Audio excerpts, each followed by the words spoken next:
Hey guys, so today church is not happening at church, but it's happening at your house and at mine. And we are going to be following a little bit of a story and a bit of a lesson today. It's not too long, so I'm sure you guys can follow along. So today's story actually takes place way before Jesus. You see, there's a tradition that the people used to do, the people of God used to do.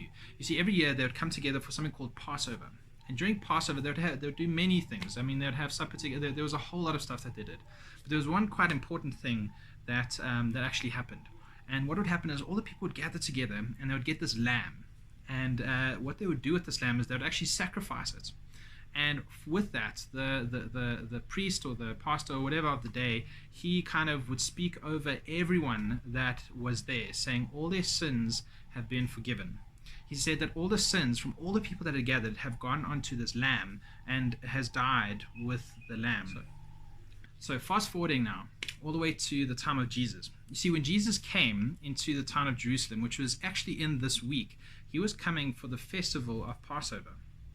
But here's the thing. He never really made it right to the end, in a way, because he was arrested and betrayed and put on a cross to die, which was on Friday, which is why we call it Good Friday.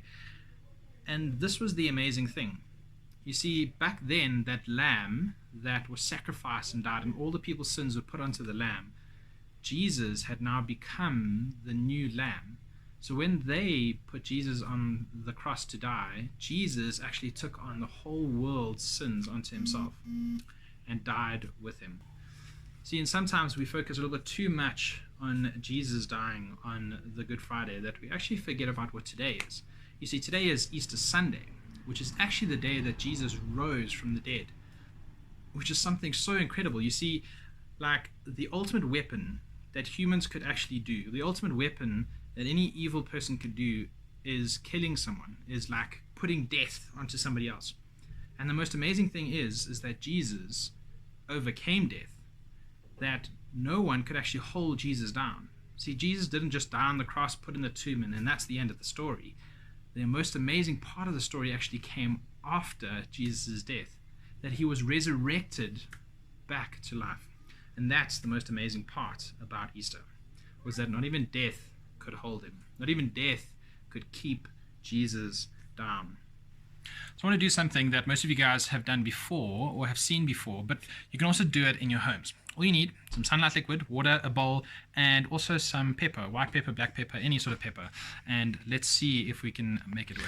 Cool, so if you guys want to do this, you can do this at home. All you're going to need is some Sunlight liquid, some pepper, it could be white pepper, black pepper, but any of the fine peppers, a bowl of water, as you guys can see, and if you guys want a coin. Now you see, what our lesson kind of for today is, and what I'll speak about is that the kingdom of God is kind of like this coin. You see, we're able to get it, that we're able to reach it. We can reach God if we want to. But sometimes some things kind of get in the way, and that stuff is kind of called sin. And so if I wanted to try and get to the coin now, I'm going to actually get pepper on my hand. So let's give it a try. And you guys can see that there's some pepper on my hand over there. Now it's difficult to get to that coin on our own. We can't get to that coin which represents the kingdom of God. You see, we can't get it, but something special actually did happen. You see, when Jesus gave his life for us, he did something quite cool. He allowed himself to be the bridge. He allowed himself to be the bridge between us and God. And so this Sunlight liquid kind of speaks about that. So I'm going to put that in. And as you can see, all the pepper goes to the side. And because of Jesus, like the Sunlight liquid, we are able to reach in and get the coin. We're able to reach in and reach God without any of that stuff interfering with us. So I want you guys to remember on this Easter Sunday that because of what Jesus had done, we are able to reach God in ways that we could not even believe. You see, we're able to reach God, the kingdom of heaven, and because of what Jesus done. Not because of what he had done on the cross, but more than that, because he was resurrected after. That the tomb was empty. He was alive. He conquered death. Nothing could hold Jesus down, which is the amazing thing about Easter, the mysterious thing about Easter. So I want you guys to remember that. I want you guys to have fun this Easter. And I'll check you guys next week.